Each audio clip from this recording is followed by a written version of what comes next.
आज हम लोग कक्षा 10 के एनसीईआरटी बुक के गणित का अध्याय 1 का अध्ययन करेंगे। इसमें वास्तविक संख्याएं, इनके बारे में हम लोग को अध्ययन करना है।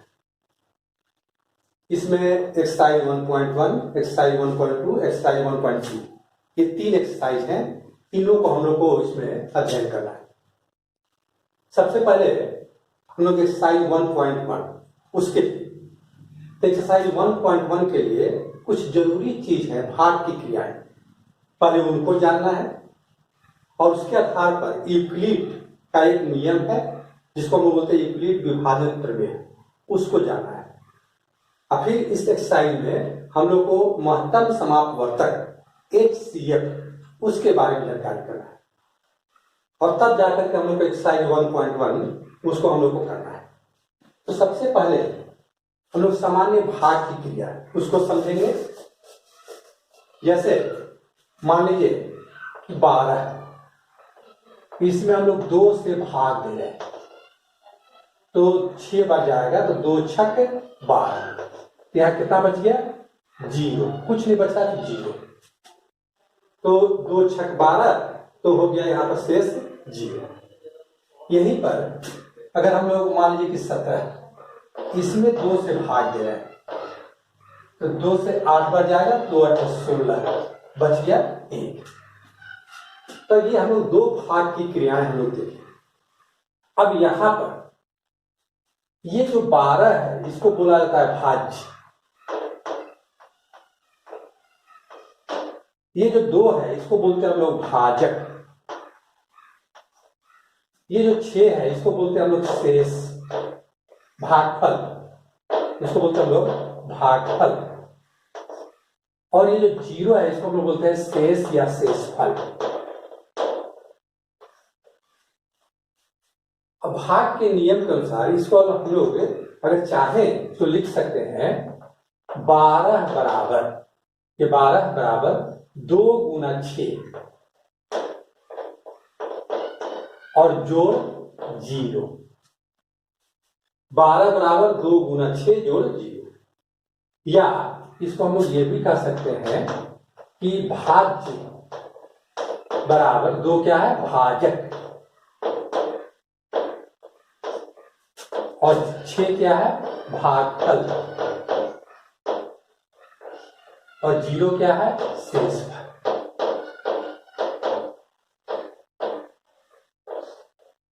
जीरो क्या है? शेषफल। तो इस तरह से हम लोग भाज्य बराबर भाजक गुना भागफल जोड़ शेषफल हम लोग को ये प्राप्त होता है। और इसी को हम लोग यूक्लिड विभाजन प्रमेय कहते हैं। इसी को हम लोग यूक्लिड विभाजन प्रमेय कहते हैं। क्या? भाज्य बराबर भाजक गुना भागफल जोड़ शेषफल। अब यहां पर अगर हम लोग भाज्य को A मान लें, भाजक को हम लोग B मान लें, भागफल को हम लोग जो है Q मान लें और शेषफल को R मान लें, तो हम लोग को A बराबर B गुना Q प्लस R प्राप्त होता है। और यही कहलाता है यूक्लिड विभाजन प्रमेय। तो सबसे पहले इसी को अध्ययन करना है। अब यहां पर लोग R के बारे में ध्यान देंगे। तो ये जो R जो शेषफल है इसका 2 स्थिति है। ये जो शेषफल है या तो 0 होता है, या तो 0 से बड़ा होगा, या जो है 0 होगा या 0 से क्या होगा? बड़ा होगा। पहला स्थिति क्या है? शेषफल या तो 0 होगा या तो 0 से क्या होगा? बड़ा होगा। जैसे यहां पर देखिए 0 से बड़ा है। दूसरा स्थिति, ये जो शेषफल है हमेशा ये भाजक, ये जो भाजक है इससे हमेशा छोटा होता है। तो जब भी होगा, जब भी भाग की क्रिया करेंगे तो जो शेषफल है ये शेषफल या तो 0 होता है या तो 0 से बड़ा होता है। लेकिन हमेशा ये जो भाजक है इस भाजक से छोटा होता है। जैसे देखिए यहाँ पर 2 है भाजक, यहाँ छोटा है 0, यहाँ भाजक 2 है, छोटा है शेषफल 1। इस तरह से जो भाजक और जो शेषफल है इसमें हम लोग यही समझ पाते हैं कि हमेशा भाजक से ये शेषफल छोटा होता है। तो ये जो शेषफल है इसका दो स्थिति हो गया। ये शेषफल क्या होगा, जो शेषफल है ये जीरो से, ये जो शेषफल है जीरो से बड़ा होगा या जीरो के बराबर होगा। जीरो से ये बड़ा होगा या जीरो के बराबर होगा। और हमेशा जो भाजक है बी माने हैं, ये भाजक इससे हमेशा क्या होगा, छोटा। तो ये नियम में हमेशा इसको ध्यान देना है कि ये आर का स्थिति क्या है, जीरो से बड़ा बराबर और हमेशा शेषफल से क्या होगा, छोटा। तो इसी के आधार पर हम लोग को यूक्लिड विभाजन प्रमेय, जिसको बुक में किताब में जो है प्रमेय 1.1 दिया हुआ है, ठीक है। तो इस प्रकार 1.1 हम लोग क्या करेंगे,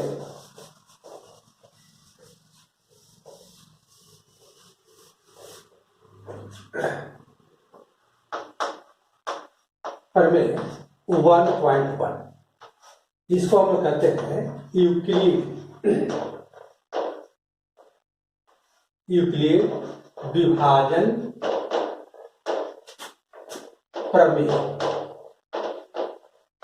इसको प्रमेयिका भी बोलते हैं, एल्गोरिथम भी बोलते हैं, चाहे तो केवल हम लोग प्रमेय भी बोल सकते हैं।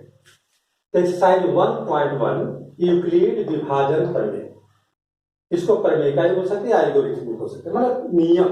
यूक्लिड एक गणित के बहुत बड़े विद्वान थे, उन्होंने भाग का एक विशेष नियम बनाया, तो उसी को हम लोग कहते हैं यूक्लिड विभाजन प्रमेय। ये क्या है, इसको भाषा कैसे लिखते हैं, दो धनात्मक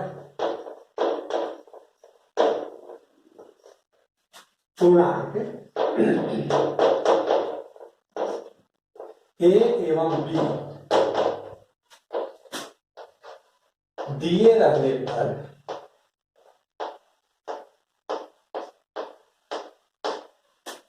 ऐसे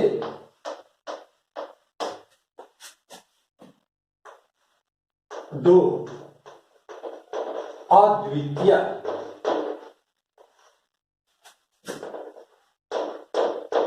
पूर्ण संख्या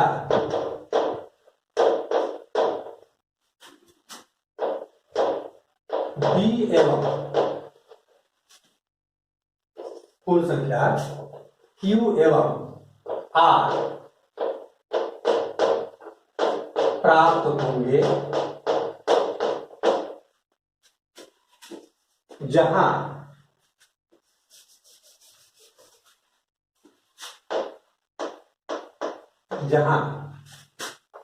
ए बराबर B Q plus R, zero smaller equal R smaller B.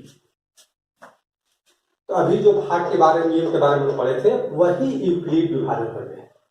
यहां क्या कर रहा है, ए और बी ये धनात्मक पूर्णांक है। तो अगर हम लोग को ए और बी दो धनात्मक पूर्णांक दिए गए हैं, जहां पर ए भाज्य है और बी भाजक है, तो हम लोग को दो अद्वितीय पूर्ण संख्या कौन प्राप्त होगा, क्यू और आर। अद्वितीय मतलब कि इसके अलावा दूसरा नहीं, जब भी प्राप्त होगा तो यही प्राप्त होगा, क्यू एवं आर प्राप्त होंगे, जहां पर ए क्या होगा, तो बराबर होगा बी क्यू प्लस आर। और जैसा बताए थे पहले, ये आर जीरो से बड़ा होगा, जीरो के बराबर होगा, लेकिन हमेशा भाजक जो बी है इससे क्या होगा, छोटा।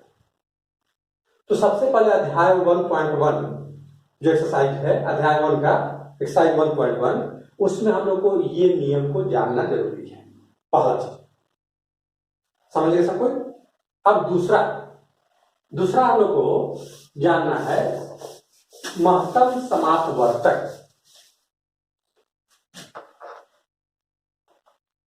महत्तम समापवर्तक,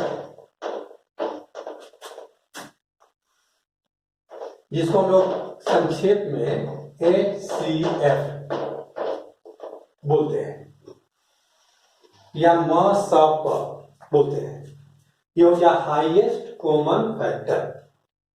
संक्षेप हम लोग HCF बोलते हैं, इसको बोलते हैं हाईएस्ट कॉमन फैक्टर। तो हम लोग को ये दूसरा जानना है महत्तम समापवर्तक, एक्सरसाइज 1.1 के। अब ये महत्तम समापवर्तक क्या है, उदाहरण से स्पष्ट होगा। जैसे दो संख्या है, एक है 12 और एक है 20। दो संख्या लिए हैं 12 और 20।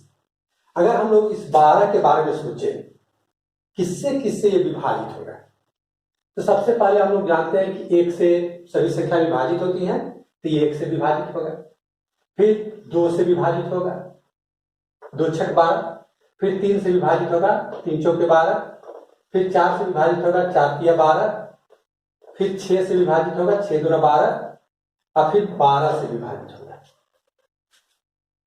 12 में अगर हम लोग भाग दे तो पूरा पूरा भाग जाएगा, 1 से, 2 से, 3 से, 4 से, 6 से और 12 से। इसके अलावा और किसी संख्या से विभाजित नहीं होगा। इस 20 के बारे में सोचे तो ये 1 से विभाजित होगा, 2 से विभाजित होगा, फिर 4 से विभाजित होगा, फिर 5 से विभाजित होगा, फिर 10 से विभाजित होगा, फिर 20 से विभाजित होगा।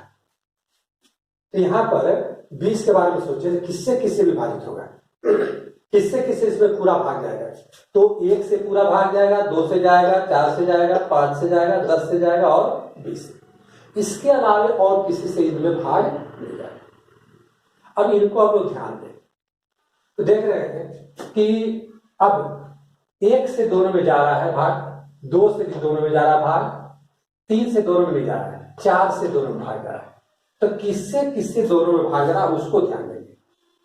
तो 1 से दोनों में भाग जा रहा है, 2 से दोनों में भाग जा रहा है, 3 से दोनों में भाग नहीं जा रहा, तो 3 को हटा दिए। 4 से दोनों में भाग जा रहा है, 5 से दोनों में भाग नहीं जा रहा, 5 को हटा दिए। 6 से भी दोनों में भाग नहीं जा रहा, 6 को हटा दिए। 10 से भी दोनों में भाग नहीं जा रहा, 10 को हटा दिए। 12 से भी दोनों में भाग नहीं जा रहा, 12 को हटा दिए, 20 को भी हटा दिए। तो हम लोग देख रहे हैं कि यही 3 ऐसी संख्याएं हैं जिनसे इन दोनों में पूरा पूरा भाग जा रहा है, दोनों संख्या। अब यहां सबसे बड़ी कौन है, तो सबसे बड़ी है 4। इस 4 से दोनों संख्याओं में पूरा पूरा भाग जा रहा है। तो ऐसी सबसे बड़ी संख्या जिससे दी गई संख्याओं में पूरा पूरा भाग जाता है उसी को संख्याओं का कहते हैं महत्तम समापवर्तक, या तो उसको क्या कहते हैं HCF। इस तरह से यहां पर 12 और 20 का महत्तम समापवर्तक कौन होगा, 4 होगा। क्यों, क्योंकि यही सबसे बड़ी ऐसी संख्या है जिससे ये जो दोनों दी गई संख्या है इसमें पूरा पूरा भाग जाता है। तो ऐसी संख्या को हम लोग कहते हैं महत्तम समापवर्तक, हाईएस्ट कॉमन फैक्टर। लेकिन हम लोग को एक्सरसाइज 1.1 में HCF ज्ञात करना है वो यूक्लिड विभाजन पद्धति से। इस विधि से हम लोग नहीं करना है, हम लोग को जो है एक्सरसाइज 1.1 में जो है जो भी HCF ज्ञात करना है यूक्लिड विभाजन प्रमेय का उपयोग करके। तो सबसे पहले हम लोग अब उस पर आएंगे, HCF ज्ञात करेंगे।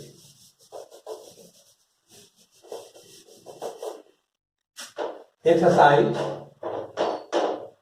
1.1 इसका पहला का पहला क्वेश्चन नंबर 1 का 1। अब इसको हम लोग ध्यान देंगे। इस एक्सरसाइज में पहला नंबर में क्या दिया हुआ है, निम्नलिखित संख्याओं का HCF ज्ञात करने के लिए यूक्लिड विभाजन एल्गोरिथ्म का प्रयोग कीजिए। HCF ज्ञात करना है लेकिन किस आधार पर, तो यूक्लिड विभाजन प्रमेय का प्रयोग करके, जो हम लोग पहले जानकारी प्राप्त की। पहला का पहला में है कि 135 और 225। एक संख्या है 135 एवं दूसरी संख्या है 225। इसका हम लोग को HCF ज्ञात करना है यूक्लिड विभाजन प्रमेय की सहायता से। कैसे करेंगे, हल। सबसे पहले हम लोग को प्रश्न से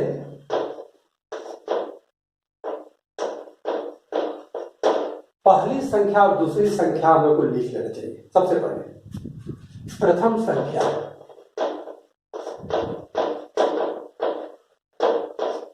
पहली संख्या कौन है? 135। दूसरी संख्या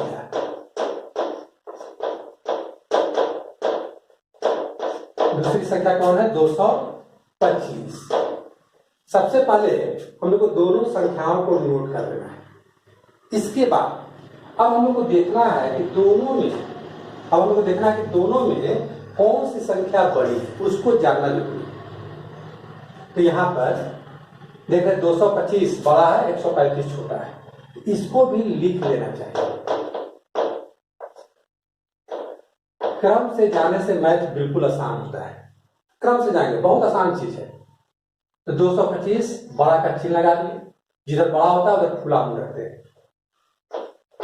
135, तो 225 ग्रेटर 135, 135, तो इसको लिख लिए। इसको लिखने के बाद अब यूक्लिड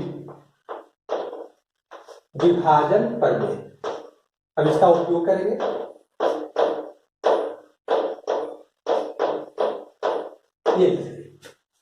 अब इसका उपयोग करने के लिए सबसे पहले बड़ा संख्या में ये छोटा से रफ में भाग देंगे। रफ कर लेते हैं, तो बड़ा जो संख्या है उसमें छोटा से भाग देंगे। तो यहाँ 225, इसमें भाग देना है 135। यह स्पष्ट है कि 135 से 225 में एक बार भाग जाएगा, तो यहां पर 1 है। सामान्य जो भाग का क्रिया है वही करेंगे। 135, अब 225 में 135 घटा देंगे। यहाँ 5 में 5 गया 0, यहां से 1 लेंगे तो हो गया 12, 12 में 3 जाएगा तो ये हो गया 9, यहाँ ये। अब इसको यूक्लिड जो विभाजन का जो नियम है उसके आधार पर लिख देंगे। क्या नियम था? भाज्य बराबर भाजक गुना भागफल जोड़ शेषफल, उसी आधार पर लिखेंगे। सबसे पहले किसको लिखना है? भाज्य कितना है? 225, यहां लिखेंगे 225 बराबर भाजक कितना है? 135, 135 गुना भागफल कितना है? 1, यहाँ 1 जोड़ शेषफल कितना है? 90, तो 90 लगा दें। ये हो गया। अब यहीं पर समाप्त नहीं होना है, हम लोग को ये क्रिया तब तक करना है जब तक ये शेष 0 नहीं आता है। तो अगला स्टेप क्या लेंगे? अब हम लोग देखें कि ये 0 नहीं आया तो फिर आगे बढ़ेंगे, यहीं पर ऐसे भाग लगाएंगे रफ में, और ये जो भाजक है पहले वाला उसको यहां भाज्य बना देंगे और फिर से भाग की क्रिया करेंगे। तो ये 90 से एक बार भाग जाएगा, ये 90 घटा देंगे 5, यहां से 1 आया तो 13, 13 में 9 हो जाएगा 4। अब ये जो दोबारा भाग की क्रिया की है इसको भी यूक्लिड विभाजन प्रमेय के आधार पर लिख देंगे। सेम नियम, भाज्य बराबर भाजक गुना भागफल जोड़ शेषफल। तो भाज्य यहां पर क्या है? 135 बराबर भाजक कितना है? 90, भागफल 1, शेषफल कितना है? 45। ये लिखिए, बहुत आसान। फिर देख रहे हैं कि शेष 0 नहीं आया। जब शेष 0 नहीं आया तो फिर से इसको आगे बढ़ाएंगे सेम उसी तरह से। फिर यहां पर हम लोग इस तरह से ऐसे भाग का क्रिया कर दिए और ये जो भाजक है इसको यहां ला देंगे 90। अब भाग देंगे 45 से 2 बार भाग जाएगा, 45 दूना 90, ये आ गया 0। बस हम लोग को यही ध्यान देना है कि लास्ट में 0 आना चाहिए और आएगा। अगर 0 नहीं आ रहा है तो आप समझिए कि आपका मैथ गलत है। इसलिए हम लोग करते जाएंगे, अंत में 0 आना चाहिए। फिर इसको हम लोग लिख देंगे यूक्लिड नियम के साथ। भाज्य कौन है? 90, पहले भाज्य लिखना है, फिर भाजक कितना है? 45, भागफल कितना आया है? 2, और शेषफल कितना हो गया? 0। जब 0 आ जाएगा तो अब हमारा भाग की क्रिया सम। अब यहां पर हम लोग को क्या देखना है?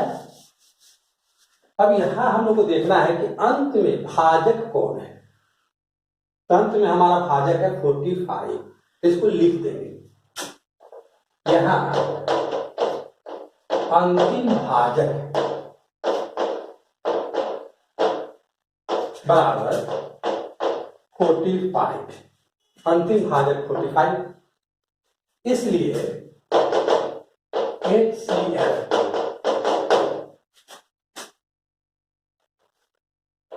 बराबर 45, यही आंसर हो गया। इस तरह से हम लोग आसानी से HCl ज्ञात कर लेते हैं। ये हो गया क्वेश्चन नंबर 1। इसी का क्वेश्चन नंबर 2, क्वेश्चन नंबर 2,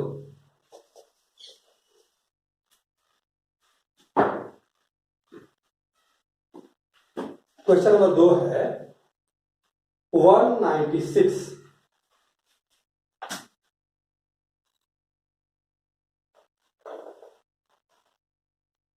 और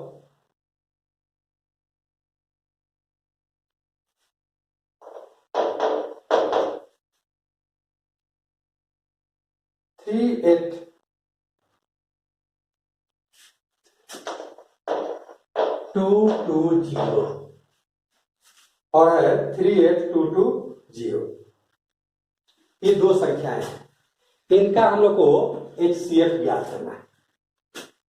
सिर्फ यही तरीका अपनाएंगे। फिर से क्या करना है, हल पहले प्रश्न से प्रथम संख्या को लिखेंगे, दूसरी संख्या को लिखेंगे।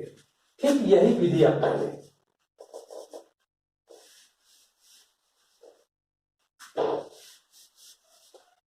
पहली संख्या 196, दूसरी संख्या 38220। दोनों संख्या को पहले लिख लेंगे।